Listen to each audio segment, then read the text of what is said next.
hindi kayo first time kayo magdadrive, madaling mapag-aralan yun kasi maliit. Hatchback. Tapos ang maganda nga kasi sa mga Ford, yung steering sobrang lambot.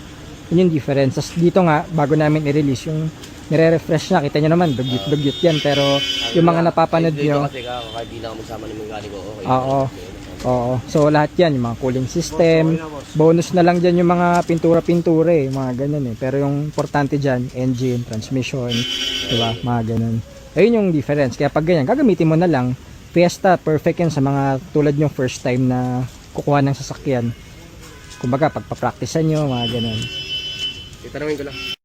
Ito muna kayo ma'am, maulan. Nakita nyo yung colors? Yung black lang. Ay, yung black, push start.